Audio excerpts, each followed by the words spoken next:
March 8th is International Women's Day, a holiday celebrated by many, starting in 1910 by Clara Zetkin. Today, Centennial News Channel will be doing a special segment where we're going to welcome a fellow 7th grader, Harsimer Malhotra, who will be telling us about her experience and research on squashing women's stereotypes. Now on to you, Harsimer. Today in society, our perspectives of girls have changed. Before, this universe thought that female had no capabilities of doing anything. Can you believe that? Well, as women started speaking up, like Rosa Parks, Viola Desmond, and Susan B., and so many more, they slowly started to promote and raise the reputation of women and that they can do anything. This year's theme that we're promoting for International Women's Day is computer programming. Ada Lovelace was considered to be the first ever computer programmer. She could process complex things from governing applications to composing music, and now is a historical figure in the field of computing.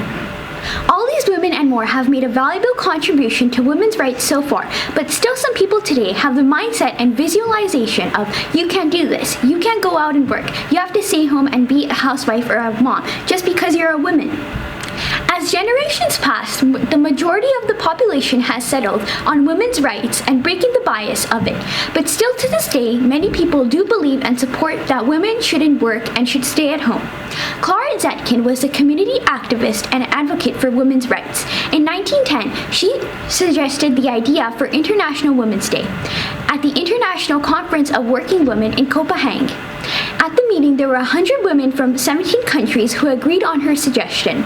As her independence and ideas spread, people had finally just started to realize a desire and need to increase awareness and to combat gender bias. And I hope you all will realize too and continue to support the squashing of stereotyping of girls and women too. Stand tall and stand proud for all that you are, not what the media says you should be or could be, but the you that is here, standing now and is amazing. I'm Harsimer, and this is Squashing the Stereotyping of Women. Thank you. Thank you so much, Harsimer, for sharing your viewpoints and ideas on this important day. Now, let's go on and see what the other teachers at Centennial have to say about their experiences. So here I am with Ms. Slomek. So, Ms. Slomek, my first question to you is, why do you think Women's Day is such an important event for many?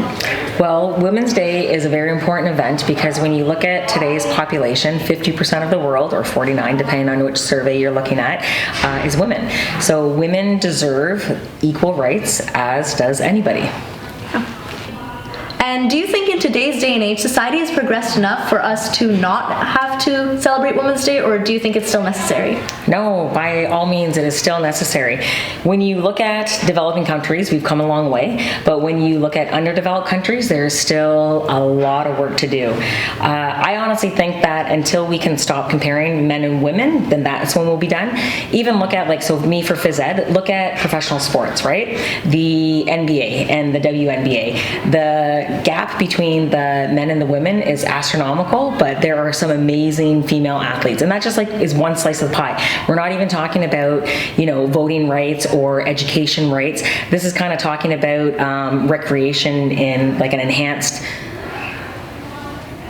parameter, I guess you could say. So yeah, we still need to do a lot of work. We need to do a lot of work. I can't stand it when you say, oh, it's a girl push-up. No, it's not. It's a modified push-up. And the woman's body is physiologically different than the male's body.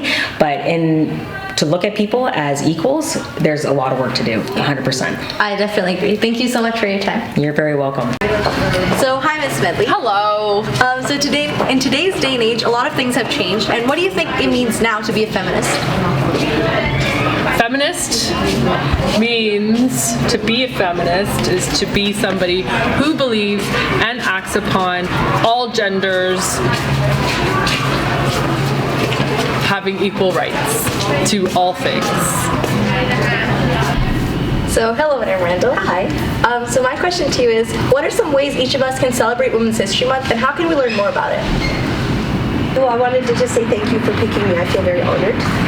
In preparation for this, I actually talked to my daughters to see what they would have to say. They are 22 and 16. And to be honest, I was blown away by their passion and what they had to say. And quite frankly, a little bit by their anger and their frustration. I didn't realize that things were still kind of so as bad, yeah. Yes, and how they were feeling. Their idea was, we're going to have to stop because that's going to be a big problem in the video room. Yeah. And I was very surprised about the passion and even the anger of my daughters when I brought up this topic. They were frustrated still with the way they felt that they were being belittled, the way they felt that they weren't being heard, they weren't being listened to, that they were objects, and that it was just about their bodies and what they looked like. And so it was the body shaming. I've been brought to tears about the body shaming when my daughter comes home crying because a boy has teased her because of what she looks like. And if anything, I hope that one day we don't need a Women's Day, because everybody just respects everybody. You should respect what people have to say. You should respect their opinions. You should respect who they are. It doesn't matter what gender, race, creed, or color. We should be respecting everybody. If someone says no, it's no. Stop teasing, stop teasing. Right? This is the way I feel, respect it. If I have tears, I have every right. You don't have to shame me for that. I should be allowed to be emotional. Everybody should be. So hopefully one day, everybody will be accepted as they are, and everybody can be who they are. Women should be women, men should be men, in whatever way they see fit. And I hope that helps. Yeah, that was really great. Thank you so much for your time. Oh, you're welcome. So thank you, Ms. Bradica, for coming with us today. So in your opinion, how has the significance of the word feminism changed over time? Well, it's had to change significantly, simply for the fact that, women weren't even recognized as people at one time, right? So we had to fight to be recognized as people.